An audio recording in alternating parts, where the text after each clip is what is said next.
अस्पताल में एक डॉक्टर को आश्चर्य हो रहा है कि सिर्फ इसलिए एक्सरे कराने का आदेश क्यों दिया गया क्योंकि एक व्यक्ति के हाथ पर किसी ने काट लिया था। वह नर्स अन्ना से इस मरीज को खोजने के लिए कहता है, इसलिए वो सिस्टम की जांच करती है और पाती है कि उसे गहन देखभाल में भेज दिया गया है, जो कि सिर्फ एक काटने के लिए भी अजीब है। अपनी पारी समाप्त होने के बाद अन्ना अपने पति लुइस के पास घर चली जाती है। क्योंकि वे पूरी रात नहाने में व्यस्त रहते हैं, इसलिए वे यह नहीं देख पाते कि एक टीवी शो में व्यवधान उत्पन्न हो गया है, जिससे विशेष समाचार बुलेटिन की घोषणा हो गई है। अगली सुबह लुइस की नींद खुलती है जब वह पड़ोसी विवियन को कमरे के बाहर खड़ा देखता है। जब वो रोशनी में आती है तो लुइस अपने चेहरे पर खून देखकर भयभीत हो जाती है।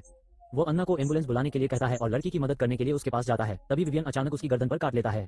अन्ना विवियन को गलियारे में धकेलने के लिए दौड़ती है, जबकि लुइस बिस्तर पर गिर जाती है, लेकिन विवियन फिर से हमला करने की कोशिश करती है।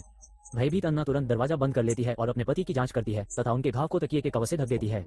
फिर वो आपातकालीन लाइन पर कॉल करने की कोशिश करती है, लेकिन रिकॉर्डिंग बताती है कि सभी सर्किट व्यस्त हैं। विवियन जैसे ही दरवाजे पर जोर से दस्तक देती है, लुइस बिस्तर पर मर जाती है, लेकिन केवल 1 सेकंड के लिए।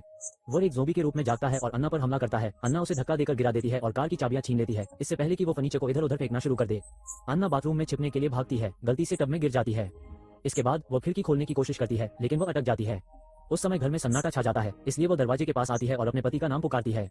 लुइस दरवाजा तोड़कर जवाब देता है, इसलिए अन्ना फिर से खिड़की की कोशिश करती है और इस बार उसे खोलने में सफल हो जाती है। जैसे ही वो बाहर निकलती है, लुइस उसे पकड़ने की कोशिश करता है, इसलिए वो घर से बाहर कूदने से पहले उसे लात मार देती है। सड़कों पर लोग भाग रहे हैं और घबराए हुए हैं। कई घरों में आग लगी हुई है और दूर दूर तक विस्फोटों की आवाजें देखी जा सकती हैं। अन्ना एक पड़ोसी से जानकारी मांगने की कोशिश करती है, लेकिन वो व्यक्ति उसे बंदूक दिखाकर धमकी देते हुए दूर रहने को कहता है। अचानक एक एम्बुलेंस उसे कुचल देती है और उसकी जांच किए बिना ही चली जाती है। जब लुइस भी घर से बाहर आती है तो अन्ना जल्दी से कार में बैठ जाती है। तभी लुइस उस पर कूद पड़ती है और खिड़की पर मुक्का मार देती है। शुक्र है कि जब अन्ना गाड़ी चलाने लगते हैं तो वो गिर जाता है। शहर में गाड़ी चलाना कठिन है क्योंकि अन्य चालक पागलपन की हद तक व्यवहार करते हैं और लोग कभी कभी मदद मांगने के लिए खुद को गाड़ियों के आगे फेंक देते हैं। रेडियो होस्ट लोगों से घर के अंदर रहने और सभी दरवाजे और खिड़कियां बंद करने को कहता है। उन्होंने ये भी घोषणा की कि सैन्य अड्डे भी सुरक्षित नहीं हैं। अंततः अन्ना उस दालान में पहुंचती है जहां और अधिक दुर्घटनाएं और विस्फोट हो रहे हैं तथा लाशें किसी भी खुले व्यक्ति को खा रही हैं। अन्ना चिल्लाती है जब कोई अचानक उसे पकड़ने के लिए दरवाजा खोलता है और उस आदमी को धक्का देकर दूर कर देता है, जबकि वो फिर से गाड़ी चलाकर भागने की कोशिश करती है। इस संघर्ष में कार सड़क से उतरकर एक पेड़ से टकरा जाती है। जैसे ही ज़ोंबी सर्वनाश दुनिया पर हावी हो जाता है, अधिकारी प्रेस से बात करने की कोशिश करते हैं, लेकिन उन्हें नहीं पता कि यह कैसे हुआ या इसका इलाज कैसे किया जाए। जल्द ही लोग सड़कों पर उतरकर सरकार से कुछ करने की मांग करने लगते हैं, लेकिन सेना शहरों पर कब्जा करके मनुष्यों और ज़ॉम्बी दोनों को नियंत्रित करने की कोशिश करती है। अस्पताल पूरी क्षमता पर हैं और इमारतें हर दिन पट रही हैं। जब अन्ना जाती है तो पुलिस अधिकारी केनेत उसे ढूंढता है, जो उसे कुछ कहने को कहता है ताकि यह पुष्टि हो सके कि वो मानव है। वे साथ साथ निकलते हैं और 3 अन्य जीवित बचे लोगों से मिलते हैं जो तब तक गोलीबारी करते रहते हैं जब तक उन्हें यह एहसास नहीं हो जाता कि वे ज़ॉम्बी नहीं हैं। तीनों ने कई रास्ते आजमाए हैं और उन सभी पर ज़ॉम्बी ने कब्जा कर लिया है, इसलिए सभी मॉल जाने के लिए सहमत हो जाते हैं। जब वे दरवाजा तोड़ने की कोशिश कर रहे होते हैं तो लाशों का एक झुंड करीब आ जाता है, इसलिए केनेत ताला तोड़ देता है और वे अंदर घुस जाते हैं। इससे पहले कि वे दरवाजा बंद कर पाएं, एक ज़ॉम्बी उसे पकड़ने में कामयाब हो जाता है, लेकिन केनेत तुरंत उसे पीछे धकेल देता है और दरवाजा अंततः बंद हो जाता है। इसके बाद उन्होंने लाइटें जला दी, लेकिन फोन काम नहीं कर रहा था। वे स्वयं को बंद दरवाजे वाली एक दुकान में पाते हैं, इसलिए वे मॉल में जाने के लिए खिड़की पर शौचालय बना लेते हैं। जब अन्ना फव्वारे में सारा खून धोती है तो वे सामने के दरवाजे की जांच करते हैं और पुष्टि करते हैं कि ये भी बंद हैं। आंद्रे और माइकल अन्य प्रवेश द्वारों की जांच करने के लिए स्वयं आगे आते हैं, जबकि समूह के बाकी सदस्य सामने की ओर नजर रखते हैं। पीछे के निकास द्वार पर आंद्रे को शीशे से सटे एक ज़ोंबी ने चौंकाया, लेकिन शुक्र है कि शीशा टूटने से सुरक्षित था। आर्केड में माइकल एक खेल से एक बड़ा हथौड़ा उठाता है और फिर दरवाजे के पीछे से कुछ आवाजें सुनता है। एक ज़ोंबी बाहर कूदता है और उसे जमीन पर पटक देता है, जिससे हथौड़ा गिरकर टूट जाता है। माइकल ज़ोंबी के मुंह को अपने से दूर रखने में सफल हो जाता है और टूटे हुए हथौड़े के हैंडल को पकड़कर ज़ोंबी के सिर में वार कर देता है। मुख्य प्रवेश द्वार पर वापस आते ही एक ज़ोंबी प्रकट होता है और आंद्रे की गर्भवती पत्नी लुडा को पकड़ लेता है। केनेत उस प्राणी पर अपनी बंदूक से हमला करता है तो ज़ोंबी उस पर हमला कर देता है, उसे फव्वारे में धकेल देता है और केनेत को अपनी बांह खरोंचने पर मजबूर कर देता है। जब वे पानी में लड़ रहे थे, अन्ना ने केनेत की गिरी हुई बंदूक उठाई और ज़ोंबी को गोली मार दी। ये केवल उसके कंधे पर लगी, लेकिन यह मौका बनाने के लिए पर्याप्त थी। तीनों भागना शुरू कर देते हैं और लिफ्ट में चढ़ने के लिए उन लड़कों से फिर मिल जाते हैं। जब वे ऊपरी मंजिल पर पहुंचते हैं तो 3 सशस्त्र गार्ड उन्हें रोक लेते हैं और चाहते हैं कि वे वहां से चले जाएं। थोड़ी बहस के बाद अन्ना उन्हें रुकने के लिए मना लेती है, लेकिन गार्ड उनके हथियार ले लेते हैं। वे टेलीविजन पर दुनिया भर में फैली अराजकता, मौत और विनाश को देखते हैं। वे ये भी सीखते हैं कि ज़ॉम्बीज़ को मारने का एकमात्र तरीका उनके दिमाग पर हमला करना है। एक अधिकारी ने बताया कि फोर्ट पास्टर सुरक्षित है और केनेत ने पहचान लिया कि यह वो स्थान है जहां उसका भाई काम करता है। आंद्रे लुडा को बाथरूम में ले जाता है और पाता है कि उसके हाथ पर कट है, लेकिन चूंकि यह छोटा है इसलिए वो सोचता है कि यह कुछ भी नहीं है। अन्ना प्राथमिक चिकित्सा किट खोजती है और अंततः वह टूट जाती है, लेकिन वह केनेत के घाव की देखभाल करने के लिए स्वयं को तैयार कर लेती है। माइकल ने कहा कि उन्हें मॉल में किसी भी कमजोर स्थान को बंद कर देना चाहिए तथा छत पर एक चिन्ह बना देना चाहिए ताकि बचाव हेलीकॉप्टर के उड़ने की स्थिति में वे वहां मौजूद रहें। गार्ड नीचे जाते हैं और फव्वारे में हिलती हुई लाश को ढूंढते हैं। वह भी एक गार्ड हुआ करता था, लेकिन अब उसके दोस्तों के पास उसके सिर में गोली मारने के अलावा कोई विकल्प नहीं है। फिर वे अन्य दुकानों में जाते हैं और वहां जो भी ज़ोंबी मिलता है उसे गोली मार देते हैं। कुछ क्षण बाद गार्ड लाशों को छत से नीचे फेंक देते हैं, जबकि अन्य लोग एसओएस संकेत देना समाप्त कर देते हैं। इस ऊंचाई पर उन्हें पूरे शहर का अच्छा दृश्य दिखाई देता है और वे हर जगह लाशें भी देखते हैं। जब उन्हें गोलियों की आवाज सुनाई देती है तो वे दूरबीन की मदद से एंडी को उसकी बंदूक की दुकान की छत पर खोजते हैं। वो एक बोर्ड पकड़े हुए है जिस पर लिखा है कि वो अकेला है, लेकिन वो उसे नीचे रखकर आकाश में किसी चीज की ओर इशारा करता है। तभी वहां से एक हेलीकॉप्टर गुजर रहा होता है और समूह अपने हाथ हिलाना शुरू कर देता है, लेकिन हेलीकॉप्टर उनकी ओर ध्यान नहीं देता और उड़ जाता है। उस रात गार्डों ने समूह को एक दुकान में बंद कर दिया ताकि वे कोई सामान न चुरा सकें। माइकल सोचता है कि उन्हें कुछ करना चाहिए क्योंकि मदद नहीं आएगी, लेकिन आंद्रे सोचता है कि हेलीकॉप्टर वापस आ जाएगा। केनेथ को उनके तर्क से कोई मतलब नहीं है क्योंकि उसका एकमात्र लक्ष्य फोर्ट पास पर पहुंचकर अपने भाई को ढूंढना है।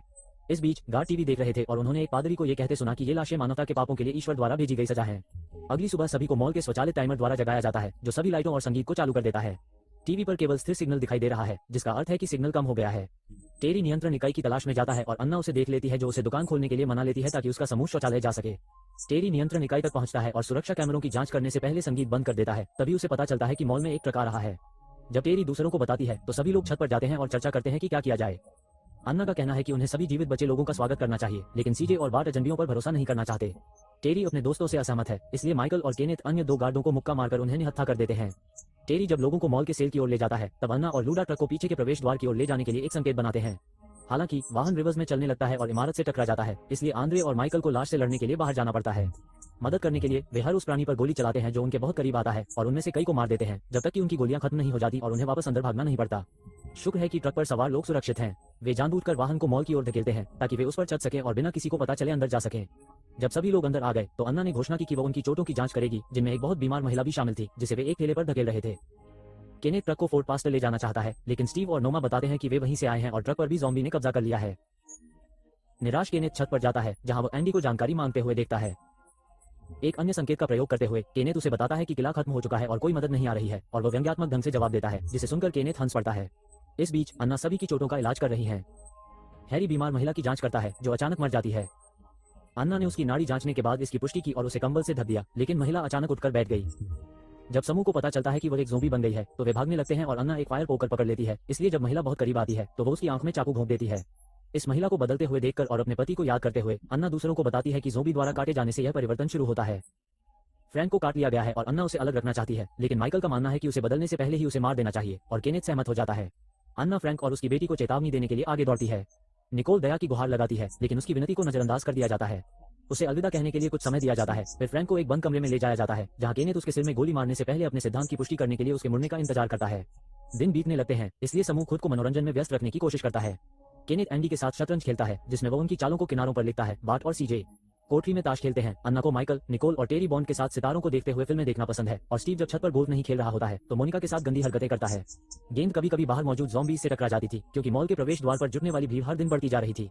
समूह अक्सर संकेतों पर अनुरोध लिखता है और एंडी उत्कृष्ट निशाना दिखाते हुए उनके द्वारा मांगे गए ज़ॉम्बी को गोली मार देता है। एक रात बचे हुए लोग भोजन कर रहे थे और बिजली चले जाने के कारण अपने खोए हुए लोगों के बारे में कहानियां साझा कर रहे थे। आंद्रे ल्यूडा की जांच करने के लिए दौड़ता है जो बहुत बीमार है, इसलिए उसने उसे बिस्तर से बांध दिया है। 4 आदमी जनरेटर की तलाश में जाते हैं और दीवारों पर खून देखते हैं। अंधेरे में कुछ हिलता हुआ दिखाई देता है, इसलिए समूह गोली चलाने के लिए तैयार हो जाता है, लेकिन उन्हें पता चलता है कि वो सिर्फ एक कुत्ता है। माइकल उसे बुलाता है और जानवर ठीक दिखता है, लेकिन फिर वो भौंकना शुरू कर देता है। अचानक छत पर एक ज़ॉम्बी प्रकट होता है और बार्ट पर कूदकर उसकी गर्दन काट लेता है। सारा शोर और अधिक ज़ॉम्बी का ध्यान आकर्षित करता है जो 1/4 के अंत में दिखाई देते हैं। समूह तुरंत भागना शुरू कर देता है, लेकिन बार्ट के लिए बहुत देर हो चुकी होती है क्योंकि वो ज़ॉम्बी भोजन को पीछे छोड़ देता है। केनेथ और माइकल उनके लिए गेट खोलते हैं और सीजे एक ज़ॉम्बी के चेहरे पर वार करता है ताकि वे उसे फिर से बंद कर सकें। वे अतिरिक्त सुरक्षा के लिए दरवाजे पर ताला लगा देते हैं तथा उसके बाद गेट पर चढ़ने की कोशिश कर रहे लाशों को मारने के लिए गोली चलाते हैं।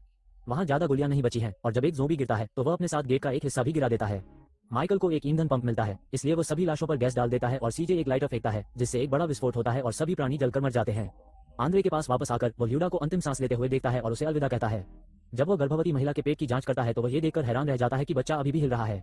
हालांकि जब ल्यूडा एक ज़ॉम्बी के रूप में जागता है तो उसे पीछे हटना पड़ता है। सावधानी से आगे बढ़ते हुए आंद्रे एक बेल्ट पकड़ता है और उसे ल्यूडा के मुंह के चारों ओर बांध देता है ताकि वो बच्चे को जन्म देते समय उसे काट न सके। उसी समय नोमा को एहसास होता है कि उसने काफी समय से लूडा को नहीं देखा है और वह उसे देखने आती है तो देखती है कि आंद्रे अपनी गोद में एक बच्चे को लिए हुए है और लूडा बिस्तर पर गुर्रा रहा है। नोमा तुरंत लूडा को मारने के लिए गोली चलाती है और क्रोधित आंद्रे जवाब में गोली चलाता है। चूंकि नोमा लगातार गोलियां चलाती रहती है, इसलिए वे एक दूसरे को मार देते हैं। समूह के बाकी लोग गोलियों की आवाज सुनते हैं और नोमा के अंतिम शब्द सुनने के लिए कमरे में भागते हैं। चेरी उसे गोली मारना चाहती है, लेकिन अन्ना उसे आश्वासन देती है कि वह गोली लगने से मर गई है और उसका रूप नहीं बदलेगा। फिर वे बच्चे की जांच करते हैं और पाते हैं कि वह एक छोटी सी ज़ॉम्बी है, इसलिए उनके पास उसे मारने के अलावा कोई विकल्प नहीं है। शवों को हटाने और जनरेटर को ठीक करने के बाद केनेथ समूह को बताता है कि मरने का इंतजार करना वास्तव में मौत से भी बदतर है और अन्ना कहती है कि वो वहां मरना नहीं चाहती। माइकल ने बताया कि उसने गैराज में 2 बसें देखी थी, इसलिए वे उन्हें भागने के लिए मजबूर कर सकते थे। स्टीव अपनी नाव पर नौकायन के बारे में मजाक करता है, लेकिन समूह को एहसास होता है कि निकटतम द्वीप के लिए रवाना होना एक अच्छा विचार है। जल्द ही हर कोई बसों को सुदृढ़ बनाने के लिए मॉल में उपलब्ध सभी उपकरणों का उपयोग करने लगेगा तथा अपना अधिकांश समय कड़ी मेहनत करते हुए बिताएगा। जब उन्हें अवकाश मिलता है तो अन्ना और माइकल पहली बार एक साथ रहते हैं।